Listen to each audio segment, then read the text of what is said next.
football fans, and welcome to Milford High School in Milford, New Hampshire for our neighborhood fundraising game of the week, the Milford Spartans and the Windham Jaguars. Hi everybody, Pete Terrier, along with our videographer John Kesty behind the camera. We are bundled up tonight for a good late season football game, just 2 weeks to go in the regular season. Windham already in the playoffs, they're undefeated and probably the favorites to win D2. Milford still fighting to get in. Win tonight against Windham puts them in, but they're in a battle right now with Trinity for that final playoff spot in their conference. We'll get you all the highlights and then the post-game reaction as well right here. It is our game of the week, brought to you by Neighborhood Fundraising. If you're a team, a school, an organization, and you're looking to raise valuable money for that organization, call Dave Haley, email him, and he will help you out, help you raise money. It is our game of the week, Milford and Windham on nhsportspage.com.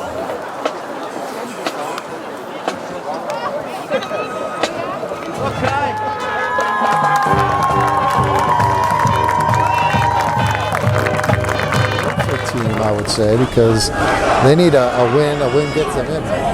They're almost to the 43. In motion, Walker gets it, running right. Got the first down, takes a hit across the 40. Kellen Bale tripped him up, right slot. In motion, Walker gets the handoff, reverse to Madigan, running left.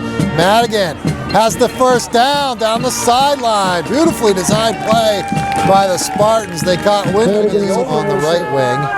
They got two backs. Romney, he gets it, along with Walker, and walking it in the end zone. No, I think he fumbled it. And Milford says they got it.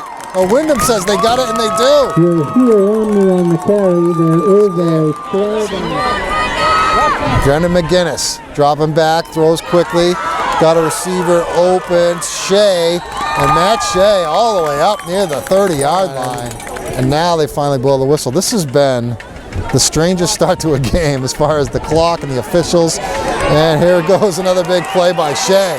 Down the left sideline. It's LaFond actually, and he's gonna go all the way. Shane LaFond. Shane LaFond was untouched from the 23-yard line. You're looking at a 77-yard touchdown run. And Windham, Schoolcraft, left side, Walker on the left side. They hand it to Madigan, running left. Madigan, nothing there that time as he's driven back. On the right. They're rolling to the left with Bale in the hands. And is he in the end zone? Yes, Kellen Bale. 8-yard touchdown run. And a little pooch kick, and Windham trying to pounce on it. They got it. It's still open. And Windham says they got it. And wait till the official inside the 40. Windham saying, we got this football. Still conferencing to Milford after all that. And they're moving it. Okay, so what they're saying is that a Windham player touched it before it went 10 yards. And it took you 10 minutes.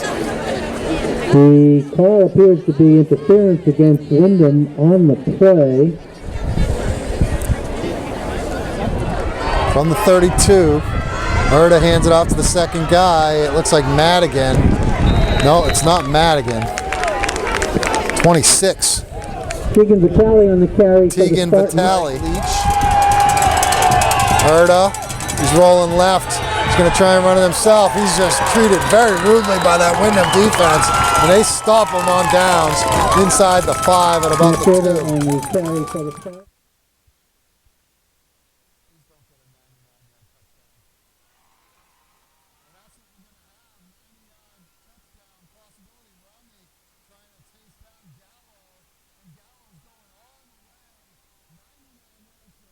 My phone at home and not realizing until I got to Bedford.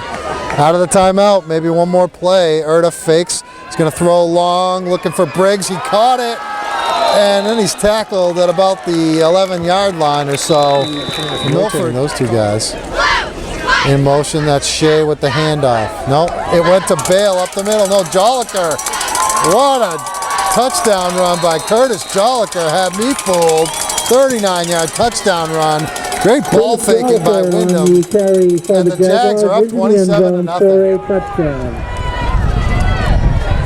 Erda with the football, rolling to his right. Hughes out in front as a blocker. Erda throws it. Intercepted. Easy one for Frake. At the 48. Brings it into Milford territory. To the 40. Spins. There's a flag in. Windham ball, but probably a penalty against the Jags. And McGinnis rolling to his right. Throws. Receiver is Shea. He's got it. He's got the first down. He breaks a tackle inside the 30. To the 28. Bale on the left side. McGinnis looking his way. Throws it down the field. Caught. Bale at the 12. Bale inside the 5. Bale dives into the end zone. Touchdown. 3.5 minutes left to go in the third quarter. Running time, it's 41-0. Windham. Pass complete and then lost the ball. Is it a completed pass and then a fumble? Windham getting it? I think that's the call. Wingback position. They hand it off to the fullback, and he rips it for big yardage across the 25. In motion. Nope, they hand it off to French, and he lost the football. Running it back the other way is A.J. Smith. Smith has it to the 30. Up near the 35. French on the carry for Windham. So apparently a fumble. The fumble was recovered by number 27, Brennan French. The Windham Jaguars 31. The Milford Spartans 0. 41-0 Windham. Impressive tonight on the road at Milford. It was our neighborhood fundraising game of the week on nhsportspage.com. Pete Terrier along with some of the guys that really impressed me tonight. And I've been impressed with you guys all season. My first time I actually see you in person. But I knew what you guys had coming back. I had you ranked 4th on my power poll ballot in the Union Leader WMUR WGIR power poll. And people were like, Windham, 4th? Come on. You guys proved to me that you belong. So we'll start down here. We got Kellen Bale. We got Brendan McGinnis, the quarterback. We got Anthony Gallo over here and Curtis Joliker. And I'll start with you, Brendan, because we got 4 guys here. There's a couple other guys we could have in this shot, too. You have some serious weapons, the Jaguars do. Yeah, I mean, coming into this year, we had pretty much the same group. Anyone that made a play last year came back this year. And, I mean, guys like even guys that were in with a few minutes left, guys like Benny Emmerich and guys that don't even get on the field that would start on other teams around the state, just shows how much depth and how talented these guys are at all 11 positions, really. And Kellen, you had a touchdown run and a touchdown reception in this game. It just seemed like you guys came to play tonight. I was trying to listen in a little bit as your coaches were talking at the end of the game. And it seemed like over the last couple of weeks, teams were kind of creeping up on you and you weren't blowing people out like you were early. Did you guys kind of refocus that? Because it seemed like you were a different team tonight. Yeah, so we had a wake-up call against Pelham last week. And we, as a team, came together. We had a big meeting and kind of just set everything straight, made sure that we were going to play to our potential because we weren't the past couple weeks. And we all basically came together as a team and decided that, hey, this is our last year as seniors. We're going to leave it all out there and not let any team come close anymore. Let's talk to Anthony Gallo over here, who I'm apologizing to you. The battery on my microphone, I do play-by-play. If you've watched the videos, John over here shoots the video. You were backed up on your own 1-yard line. Yes, and my battery kicked out, and I said, please, don't have a 99-yard touchdown. I swear to God, I said it. And what did you do? You caught one, I don't know, you were about the 25-yard line or so, and you took it. Reminded me of Wes Welker a few years ago against the Dolphins. I think it was the first game of the season. What's going through your mind on a 99-yard catch? Well, I mean, first of all, I see the ball up in the air, and I just know I need to catch it. And then once I make the reception, I look, see who's getting an angle on me. I just hope to God I can outrun them. And, that time I was able to. It was nice. And then you got to go kick the point after. Yeah, it's always rough kicking, especially on a field where I was slipping on almost every kick. But it's tough. My leg's tired after a run like that. Let's talk to Curtis Joliker over here because this kid can ball fake it. I mean, John, his camera was over here. I was saying somebody else had the ball. And obviously the defense was confused too, especially that one you bursted up the middle for. Well, trap is a quick play out the middle, so it's hard to see anyway. Every time I go through, I see 8 people looking the other way, so, I'm just gone. You don't really have to do much. They're already looking the other way. So, Brennan, let's talk about D2. I mean, you guys, people have been saying, hey, this is the team to beat. Kennett's getting some love. They're playing very, very good football right now. I've seen St. Thomas. I've seen Laconia. I mean, how do you feel about where you are with one game to go in the regular season? I think you got Monadnock next week at your place on Senior Day. How do you feel about that? We know the talent around the state, but our coaches over there, they do a great job. We take everything just 1 week at a time. We know we'll enjoy this one tonight, tomorrow, and we'll be back at Monadnock, not thinking about anything past that. Just kind of 1 week at a time and stay focused. And what about your place in the power poll? I mean, like I said, I got you 4th, but you're 7th, and so I like you guys a little bit more than the rest of the voters. Maybe you made a statement for them. Yeah, I appreciated that. Saw that. I like that. Polls and stuff are nice, but they could have us unranked. I don't think it really matters once we come out here. We take care of what we can control for 48 minutes, and then let them do their analyzing and however they come up with it. All right, that's the Windham Jags. Kellen Bale, Brendan McGinnis, Anthony Gallo, Curtis Jolliker. They win impressively tonight at Milford, 41-0. Guys, thanks so much. 41-0 Windham winning at Milford tonight. It was really a playoff tune-up for you, but I think you guys came out with a mindset tonight that you wanted to get back to playing the way you were at the beginning of this year, where you were just flat-out dominating teams, right? Yeah, I think I was just talking, coming off the bye week, I think, having that week off was good healing, but we got out of our routine a little bit. So we had a great week of practice, probably the best week we've had all year. We knew Milford's a tough team. We were going to get their A game, but it was nice to get that swagger back a little bit. And when you're talking about 41-0, you forget that they moved the ball right down the field on their first possession, at will, on the ground. They fumble it on the 2. You guys get it back 2 plays later. You got a touchdown. Shane LaFawn, a big 77-yard run. And then the next possession, they went right back down the field again, and I think turned it over on downs on the 2 or the 4 or whatever. So it was 6-0 at the end of the first quarter, but you jumped on them really in those middle 2 quarters, the second and the third. Yeah, I have a lot of respect for Keith Jones, and we knew having 2 weeks off for them to prepare for us. We weren't sure what we were going to get, so we went into the mindset that we'd do a little bend but don't break defense and kind of see what they're doing and fill them out.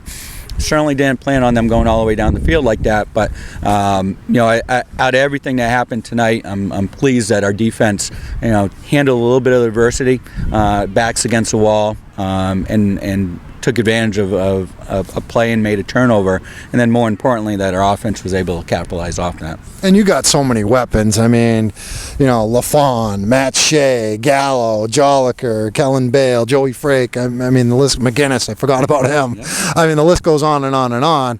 It's going to make you guys real tough to defend. I know you got one more game left in the regular season, but you guys are thinking about the playoffs. I mean, you just pose a lot of problems running the football, passing the football, and I think that the ball faking by your quarterback, Brendan McGinnis, very, very impressive, because the camera was trying to find where the football was, I was, and the defense certainly was too. Yeah, these are a great group of guys that we have. They know what we want to do and where they want to end up. So to execute like they did tonight was happy for us, but more importantly for them. Big picture, yeah, we know we got some tough games coming up, so we got to be able to do that week in, week out, and I think they got the mindset to get that done. Will you join me on Fantasy Island for a moment? I've been writing about, wouldn't it be great to have a Thanksgiving Day game, Salem and Windham, especially this year where both 2 teams are really good.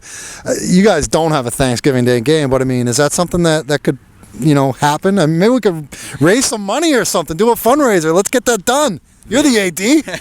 They are a great team. We got to see them and scrimmage them a little bit in the preseason, and we knew they were going to be good.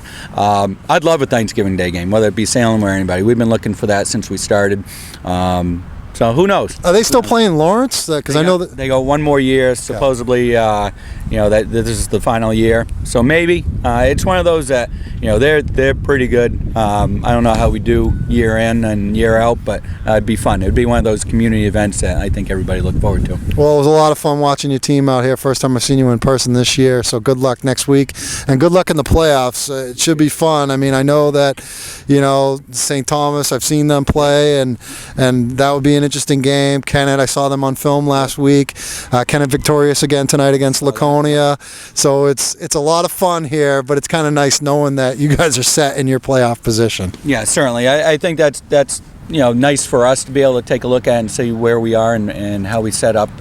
But yeah, there's some good teams out there. So. And do you have any clue like what this loss by Milford did? I know Trinity still has to play St. Thomas and another game, but you're going to play either them or the Spartans again. Yeah, I think certainly it's going to be either Trinity or Milford, and we knew that coming in. I know who your kids want to play. They want to play Trinity because they knocked them out last year. They've got the best of us the past 2 years, and they've earned everything they got. So I think that's our next step. So if it's Trinity, if it's Milford, we're just happy to be there, and we'll try to take care of business. All right, Coach Ray Kraft, congratulations tonight. We'll see you in the playoffs. Thank you, sir. Thank you.